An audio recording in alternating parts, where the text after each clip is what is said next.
කොහොමද මගේ ආදරණීය යාළුවනේ ඔයාලට? මං අදත් ආවා ඔයාලට ලස්සන කතාවක් අරගෙන. කතාව පටන් ගන්න කලින් මං ඔයාලකින් පුංචි ඉල්ලීමක් කරන්න කැමතියි. ඔයාලට පුළුවන් නම් මගේ channel එක subscribe කරලා මට පොඩි support එකක් දෙන්න. එහෙනම් අපි දැන් යමු කතාවට.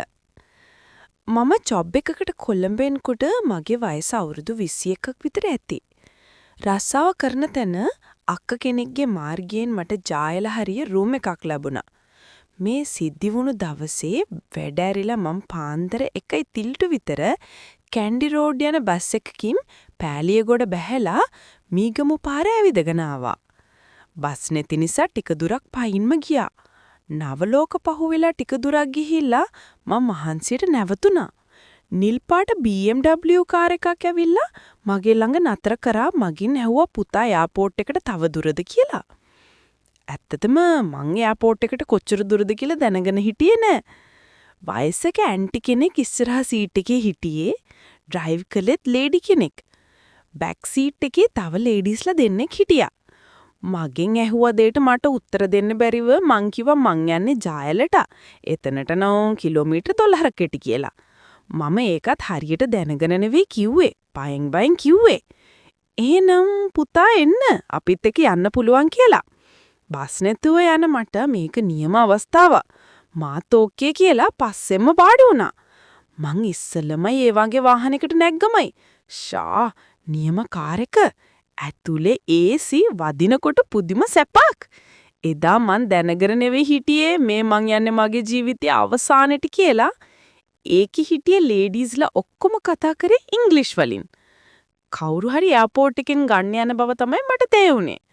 4 දෙනාම 50ට වැඩි අය බව මට හිතුණා. කාර් එක ඇතුලේ මේගොල්ලන්ගෙන් එන සුවඳ මං කවදාවත් විඳලා නැහැ. හැන්දලා හන්දියෙන් පිටිපස්සේ සීට් එකේ හිටිය එක ඇන්ටි කෙනෙක් බැහැලා ෆාමසි එකකින් මොනාංග ජත්තා. එයා බහින්න මං කාර් එකෙන් බැහැලා ඉඳ දුන්නා. එයා ආපහු ඇවිල්ලා නගින්නකම් මං හිටගෙන හිටියා. ඉස්සරහ හිටිය ඇන්ටි කෙනෙක් කිව්වා පුතා වාඩි වෙන්න. එයා ආවම කාර් එකට නගියවි කියලා. මාත් ඒ පාර වාඩි වුණා. ඒ ඇන්ටි ඇවිල්ලා ආපහු වාඩි වුණා. දැන් මම මැද. මට හරිම ලැජ්ජයි. මම මැද දෙන්නෙක් දෙපැත්තේ. එයා ගෙනාපු චොක්ලට් වගේක් ඔක්කොටම දෙන්න ඕපන් කරනකොට අනිත් එක්කෙනා කිව්වා එපා මගේ ළඟ තියෙනවා කන්න. අපරාධي ඕක කඩන්නේ කියලා. ඒත් ඒ ඇන්ටි ඉස්සලා අර ඇන්ටි චොක්ලට් කඩලා මට දුන්නා. මං කෑවේ දෙවනියට දුන්න ඇන්ටිගේ චොක්ලට් එක. මං ඒක කාලා වැලිසර පහුවෙන එක මතකයි. මං අවදි වෙනකොට මං හිටියේ නිර්වත් වුණු මහ ගෑණියෙක් එක්ක. මගේ ඇඳුම් ඔක්කොම ගලවලා මගේ ඇඟට මොකක්ද එකකින් ගහලා වගේ අතපය ඔක්කොම රිදෙන බව තුමේ දැනුනේ. මට මොනව වෙලාද කියලා මං දැනගෙනවත් හිටියේ නෑ. මගේ එහාපැත්තේ හිටිය ඇන්ටි මගේ අම්මටත් වඩා වයසින් වැඩි වගේ මට පෙනුනේ. මට මේ ලෝකෙ සිහියක් නෑ. ඇන්ටි නින්ද ගිහිලා මම මගේ ඇඳුම් හෙව්වා. එකකත් නෑ. මට බයේ බෑ. මං අතට අහුන කවල් එකක් ඇඳගෙන රූම් එකේ දොර ඇරියා. මං ඉන්නේ උඩ තට්ටුවක බව දැනගත්තා. කාර් එකේ ආපු අයගේ සද්දේ මට ඇහෙනවා. මං බායටම ආපහු උඩට ආවා.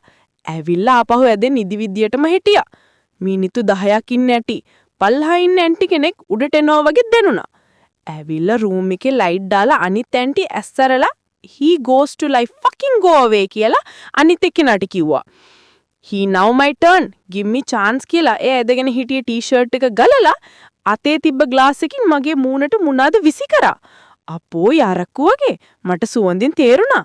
මං ඒත් එහෙමම හිටියා. මට එකපාරටම පැනලා දුවන්න හිතයි. ඒත් කොමගේ කලිසම ෂර්ට් එක මට කෑ ගහන්න හිතයි. බලමු මොකද වෙන්නේ කියලා මං හිටියා.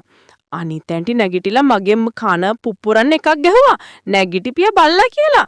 ඒ අතර අනිත් එක්කෙනා මගේ පයිය අතට අරගෙන හොල්ලන්න ගත්තා. ඇත්තටම මට හරිම අපිරියාවක් තිබ්බේ. මාව ඇද්දගෙන බාත්රූම් එකට ගෙනියමු කියලා එක්කෙනෙක් කිව්වා. අනිත් එක්කෙනා කියනවා අපි දෙන්නට බෑ. අනිත් දෙන්නටත් කතා කරන්න කියලා. ඒ පාර බෙඩ් එකේ අනිත් පැත්තේ හිටපු ඇන්ටි බෙඩ් එක උඩින් හිටගෙන මගේ මූණ උඩින් යාගේ කකුල තියලා පෑගුවා. නැගිට කිය බල්ලෝ කියලා. අනිත් එක්කෙනා පල්ලෙහාට යන්න හැරුණා. එයා ගිහිල්ලා එන අතරේ අනිත් ඇන්ටි එයාගේ චුබ්බ මගේ නහයට හිටින වාඩි වුණා. අපෝ ඒකේ ගඳ මට වමනෙට යන්නේනවා වගේ. මට කිසිම හැඟීමක් නෑ. මට තියෙන්නේ බයක්. මට අපේ අම්මා ගෙදර අය මතක් වුණා. මට එනකොට කොච්චර කිව්වද දන්නේ නැති අය දැන දේවල් කන්න එපා කියන. දැන් ඒ වගේම වැඩක් නෑ. ඒ පාර ඇන්ටි මගේ පයිය අත ගාන්න ගත්තා. ඒ පාර මගේ එක ලොකු වෙන්න ගත්තා. මේ ගෑණි අනිත් පැත්ත හැරිලා ඒක උරන්න ගත්තා. මට ඉන්න බෑ. මම මේ ෆස්ට් ටයිම් ඉන්නේ ගෑණියෙක් එක්ක. එතකොට ඔක්කොම ටික උඩට ආවා. මං ඒත් නිදි වගේම හිටියා.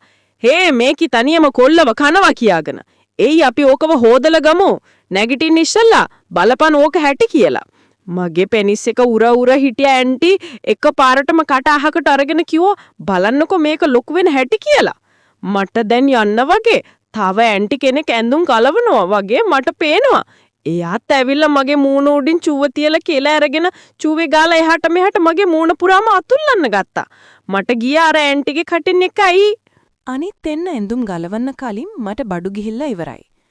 අර ඇන්ටි කටේ තිබ්බ බඩු ටික ඔක්කොම මගේ මූණට ගෙනලා අතෑරියා. අනිත් අයට තද වෙලාට මූව අපි බාත්රූම් එකට දාමු. වේස බල්ලා නැගිටපිය කියලා මට පයින් ගැහුවා එක්කෙනෙක්. අනිත් එන්න මගේ උරහිසින් අල්ලා බිමට ඇල කරා. කකුල් දෙන්නෙක් අල්ලා බිමින් තිබ්බා. මං දැන් ඩෙඩ් බොඩි එකක් වගේ. ඊට පස්සේ මාව ඇදගෙන බාත්රූම් එකට ගියා. පස්සේ මාව බාත්රූම් එකේ නිකම්ම බිම දාලා මුන් hina වෙනවා. එක්කෙනෙක් කියනවා එයා බලපු බ්ලූ ෆිල්ම් එකක තිබ්බලු පිස් කරනවා කොල්ලාගේ බොඩි එකට. එහෙම කියලා එක්කෙනෙක් මගේ මූණට පිස් කරා. මගේ බොඩි එක පුරාම අනිත් අය එයාම අනුගමනය කරා. "ෂා, ඒක මාර ආතල් නේද?" කියලා. මගේ බොඩි එක පිච්චෙනවා වගේ මට දැනුනි. හොට් වෝටර් වලින් බාත් එකක් දැම්මා වගේ. අපෝ මට සී බාත් එකක් දැම්මා වගේ ලුණු රසේ. බෑ, මගේ පෙනීස් එක ආපහු නගින්න ගත්තා. ඒ පාරේ එක්කෙනෙක් යාගේ ෆුට් ෆින්ගර්ස් වලින් මගේ පෙනීස් එක පාගන්න ගත්තා. ආපහු මගේ ලොකු වෙන්න ගත්තට පස්සේ මගේ ඇඟට වතුර දාලා මාව හේදුවා. ඔක්කොම එකට නැහැවා. නාන ගමන් කිනුවා මූ මැරිලද දන්නෙත් නැහැ කියලා. පස්සේ මාව ඇදගෙන ගියා. ඒක ගයක් නෙවෙයි මාලිගාවක් වගේ. මට නැගිටලා 4 දිනාටම අරින්න හිතයි. ඒත් මං හිටියා මේක ඇත්තටම හරිම ආතල්. ඒ වුණාට මං ගුටි කාප් එක තමයි ඉවසන් බැරි. පස්සේ මගේ ඇඟට මොකද්ද ඔයිල් එකක් දැම්මා. ඒගොල්ලනුත් ඔයිල් ගාගෙන මගේ මූණ උඩ එක්කෙනෙක් වාඩි වුණා. අනිත් තුන්දෙනා මාරුවෙන් මාරුවට මගේ එක උරන්න ගත්තා. ඒ පාරේ එක්කෙනෙක් මගේ පෙනීසෙකුට කොණ්ඩම් එකක් දැම්මා. පස්සේ 4 දෙනාම මාරුවෙන් මාරුවට මගේ පෙනීසෙක උඩ ඒගොල්ලන්ගේ උවමනා එපාකම් කරගත්තා. මට තාම ගියේ නැහැ. මං දන්නේ නැහැ ඇයි කියලා. 3 දෙනෙක් වැඩේ ඉවර කරගෙන එකම බෙඩ් එකේම අලුණා. අර වයසක වේසිගේ වෙඩේ මගේ කනට ගහන එක. ඕගොල්ලෝ පල්ලෙහාට යන්න මං එන්නම් කියලා කිව්වාම 3 දෙනාම ගියා. මේ ආච්චියපර ගිහිල්ලා දොර වැහුවා. වහලා ඇවිත් කොණ්ඩම් එක ගලවලා උරන්න ගත්තා. මට ආපහු ගියා. ඇන්ටි ඔක්කොම විසි කරේ නැහැ. බිව්වා. ඊට පස්සේ නැගිටලා පල්ලෙහාට ගියා. මං නැගිටලා මගේ ඇඳුම් හොයන්න ගත්තා. මට දැන් ඕන මෙතනින් පැන ගන්න. වෙලාව පාන්දර 4:00ට විතර ඇති. මගේ ඇඳුම් ටික මං දැක්ක කබර්ඩ් එක ළඟ බිම. ඒත් කලිසමයි ෂර්ට් ටිකයි විතරයි. මගේ ජොකා නැහැ. මං එහෙමම නිකම්ම ඇදගෙන යන්න හැරුණා විතරයි මේ යක්ෂිනිය ආපහු රූම් ඩිකට ආවා. මුකුත්ම දන්නේ නැති එකක් විදිහට මගෙන් අහනවා "ආ පුතා නැගිට්ටද? යන්නද හදන්නේ?" කියලා. "එයි ඔය ළමයා එකපාරටම නිදාගත්තේ. අපි ඔයාව අපේ ගෙදර එක්කගෙන ආවා නිදි නිසා. ඉන්න මං කොෆි එකක් හදලා දෙන්නම්. යන්න ඉස්සලා බීලා යන්න" කියලා. මං අපෝ එපා කියලා පල්ලෙහාට ආවා. අනිත් ඇන්ටිලත් එතනම. අම්මෝ එක ඇන්ටි කෙනෙක් නයිටියක් ඇදලා හිටියේ. මං ජීවිතේට දැක්කේ නෑ වගේ පුකක්. හරිම ලස්සමයි. එයා වාඩි වෙලා කොෆි බොනවා. මං දැකලා "Son, what happened to you? Why you slept this much?" මට ඉතින් කියන්න හිතුණා තොපි මගේ මූණට චූ කරලා මට පයින්ුත් ගහලා දැන් කතා කරන්නේ මුකුත් දන්නේ නැති ගානට. මාර ගෑනු. මං කිව්වා ඔෆිස් එකේ ගොඩක් වැඩ කරලා ආවේ. ඒ නිසා නිින්ද ගියා කියලා. මගේ ඔක්කොම විස්තර අහලා ජොබ් එක ගැනත් ඉන්නේ කොහෙද ඒව මේවා ඔක්කොම කිව්වා. පුතා එන්න මෙහෙ නවතින්න. අපි වැඩි හරියක් ඉන්නේ USA වල. ඔයා මේ ගෙදර ඉන්න ඇවිල්ලා මේ ඇන්ටි විතරයි ඉන්නේ මෙහෙ. එයාත් තව මාස 6කින් UK යනවා. පුතා කැමති නම් ඉන්න කියලා. අර පස්ස මහත ඇන්ටි පෙන්නුවා. මට හරිම ආසයි යා වාඩි වෙලා ඉන්නේ මගේ ඉස්සරහ පුටුවේ. අනිතයි හිටියේ යාට එහා පැත්තේ. ඇන්ටිගේ සුදුම සුදු ගාල් දෙක මට පේනවා. එයාට තේරුණා මන් මේක දිහා බලන බව. එයා තව ටිකක් කකුල් දෙක පල් කළා උරලා බොන්න හිතයි. එයා තව පළල් කරලා බොඩි එක විතරක් අනිත් පැත්ත හරවලා අනිත් අයිත් එක කටාව. එයාගේ බූබ්ස් හරිම ලස්සනයි. මට තේරුණ විදිහට මේගොල්ලෝ ලංකාවේ ඉපදිලා වින රටවල් වල ඉන්න අය බව. ඇන්ටි එකපාරටම නැගිටලා පුතා මොකද කියන්නේ? මෙහෙ එනවද පදිංචියට කියලා අහුවා. මං ඒ වෙනකොට මගේ නැටි බැරිකම් කියලා ඉවරයි. මගේ ගෙවල් දකුණේ කිව්වහම ඒගොල්ලෝ අපේ අම්මා තාත්තා බලන්නත් යන්න ආසයි කිව්වා. ඔයා හරි හොඳ ළමෙක් වගේ අපිට දැනුනේ ඒ නිසයි අපි මේ උදව් කරන්නේ කියලා කිව්වා. අපෝ අපේ ගෙවල් වල අයිට මේවා දැනගත්තොත් මොනවා වෙයිද? ඒත් කවුරුත් සෙක හිතෙන එකක් නෑ කියලා මට හිතුණා. මං කිව්වා වීකෙන්ඩ් එකේ යනවා නම් මං එන්නම් කියලා. එදා සිකුරාදා. ඒ පාර පස්සු ලොකු ඇන්ටි නැගිටලා මට කිව්වා පුතා එන්න මං රූම් එක පෙන්නන්න කියලා. මගේ අතින් අල්ලගෙන උඩට එක්කගෙන ගියා. පඩිපෙළ ලගිනකොට මට ඇන්ටිගේ හිලට දිව දාන්නමයි හිත. හරිම ලතාවකට පැද්දෙනවා. මට පෙන්නේ ඒක උවමනාවෙන්ම කරනවා කියලා. රූම් එකට ගියේ මං නිදාගෙන හිටිය එකටමයි. එයා එකපාරට මාව බෙඩ් එකට තල්ලු කරා. මං ඇයි ඇන්ටි කියලා කියන්න ලගුනේ නැහැ. ඒ ගෑණි මාර හයියක් තිබ්බේ. මගේ බොඩි එක දෙපැත්තට කකුල් දෙක දාලා මාව හිර කරගත්තා. මං දැක්ක ඔයා මගේ පුසි එක දිහා බලාගෙන හිටිය හැටි ආශාවෙන්. ඔයාට ඒක ඕනද ලෙව ගන්න? කියන ගමන් නයිටිය ගැලුවා. මට කියන්න උනේ මං කියන එක විතරයි. එයා මගේ මූණ උඩින් වාඩි වුණා.